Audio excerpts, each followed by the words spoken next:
Hello, friends. This is the second part of Ted Bundy's story. I encourage everyone to watch the first part to understand the events. All right, let's get started. It's time for the news. Delete, delete, delete, delete, delete, delete, delete, delete. Ted was arrested twice, and both times he managed to escape. The first arrest happened by chance. On August 16, 1975, Ted was arrested by a Utah Highway Patrol officer. The police attempted to stop Bundy for a traffic violation. When Bundy noticed the patrol car, he tried to flee at high speed, which raised suspicion. When he was finally stopped, his Volkswagen was searched, and the police found handcuffs, an ice pick, a crowbar, pantyhose with eye holes, a ski mask, garbage bags, and rope, along with other suspicious items. They also noticed that the front passenger seat of his car was missing. The police arrested him on suspicion of burglary. The police compared the items found in Bundy's car with those described by Carol DeRanche. Carol DeRanche was one of Ted's victims who managed to escape, and she was only 18 years old at the time.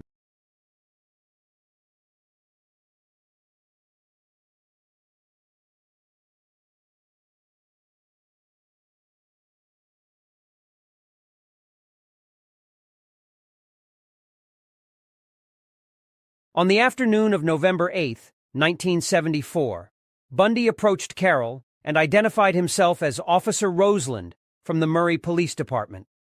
He told her that someone had tried to break into her car and asked her to accompany him to the station to file a report. On the way, Carol realized that he was driving down a road that did not lead to the police station, and she pointed this out to him.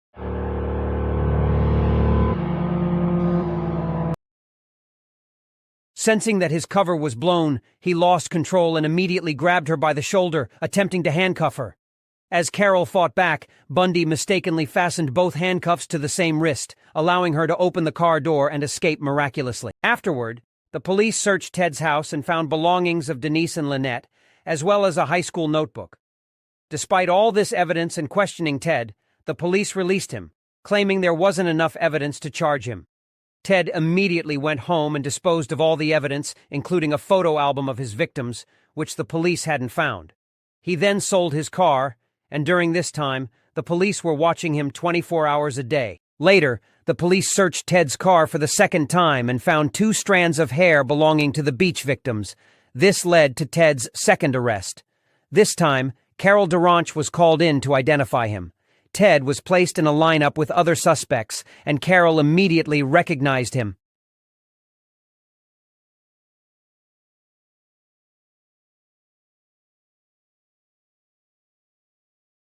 On October 2, 1975, Bundy was charged with the kidnapping of Carol DeRanche. He was held in the Salt Lake County Jail while awaiting trial. During this time, the police were able to link him to other crimes in Colorado, Utah, and Washington. Bundy's first trial for the kidnapping of DeRanche began on February 23, 1976. Bundy waived his right to a jury trial, opting instead for a bench trial where the judge would decide the verdict. Throughout the trial, Bundy insisted on his innocence, and the defense team tried to portray him as a victim of mistaken identity. Despite their efforts, Bundy was convicted on March 1, 1976, and sentenced to 1 to 15 years in Utah State Prison. In October of that same year, Bundy was found hiding in the prison yard bushes, carrying a set of escape tools. He spent several weeks in solitary confinement. That same month, Colorado authorities charged him with the murder of Karen Campbell.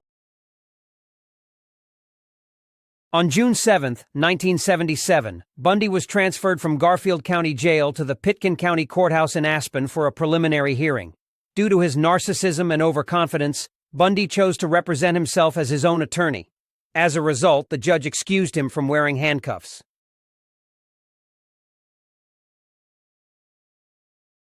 During a recess, Bundy requested access to the courthouse law library to research his case. While he was hidden from view by the guards behind a bookshelf, he opened a window and jumped from the second floor, injuring his right ankle. However, this didn't stop him from escaping. Ted remained on the run for 6 days, and during that time he lived in the woods, hungry, cold, and deprived of sleep. What a tough time that must have been.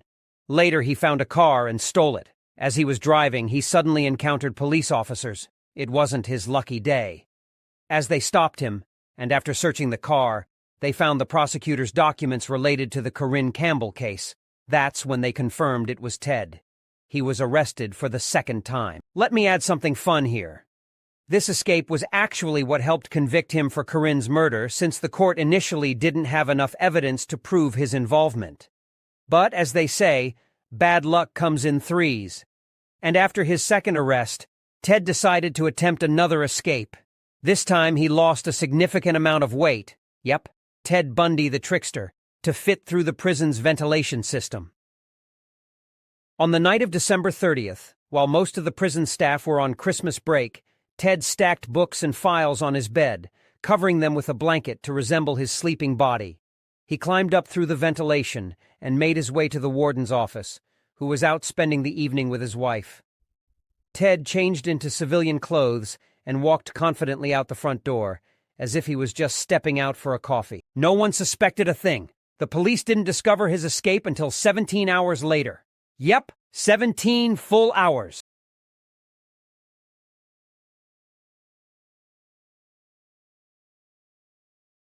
Meanwhile, Ted had already made it to Chicago, and from there, he traveled to Florida.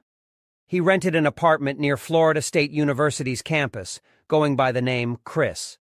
On January 14, 1978, Ted spent some time at a bar near the university's campus, and this is where things get really intense. At around 2:45 a.m., Ted began breaking into several rooms in the campus dorm. His first victim was Margaret Bowman, 21 years old, whom he struck with a piece of oak wood while she was sleeping, then tied her up with nylon stockings. After that, he entered the room of Lisa Levy, 20 years old, and beat her unconscious.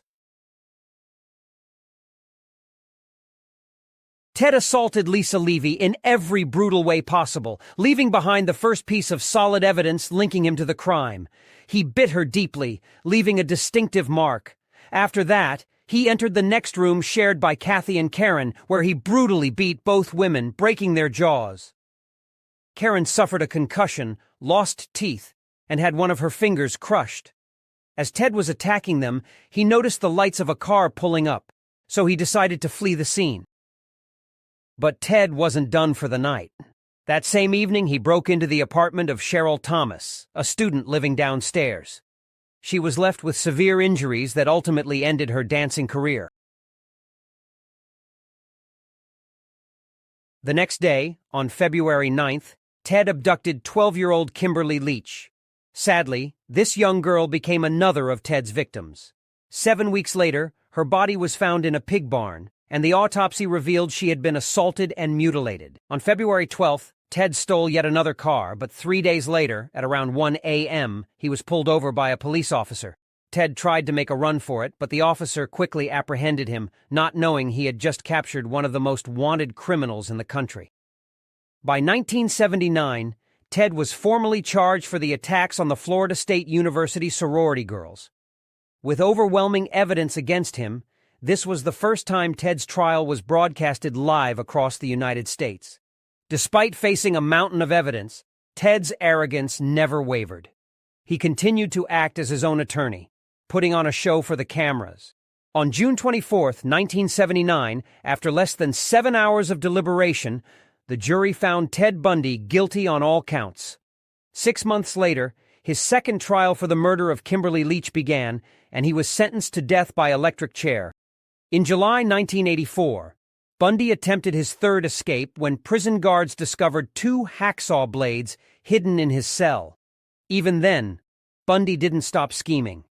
In October of the same year, he offered to assist the police in catching another serial killer, claiming that he had a unique understanding of how they thought. And here we reach one of the strangest chapters in Ted Bundy's life: his marriage in prison. Yes, while he was behind bars awaiting trial for his horrific crimes, he managed to get married in a highly controversial manner. In a 1980 court session, in front of everyone, Bundy exploited a legal loophole to announce his marriage to Carol Ann Boone. It wasn't an ordinary wedding, but part of a bizarre scene that perfectly matched his dark and twisted life. Was this another attempt by Bundy to maintain control over his surroundings, or did he simply want to keep the aura of mystery around him until the very end? Leave your thoughts in the comments, and don't forget to subscribe and turn on notifications to catch more strange and chilling stories. Until next time. Remember, sometimes truth is stranger than fiction. I leave you with photos taken on the day of Bundy's execution, January 24th, 1989.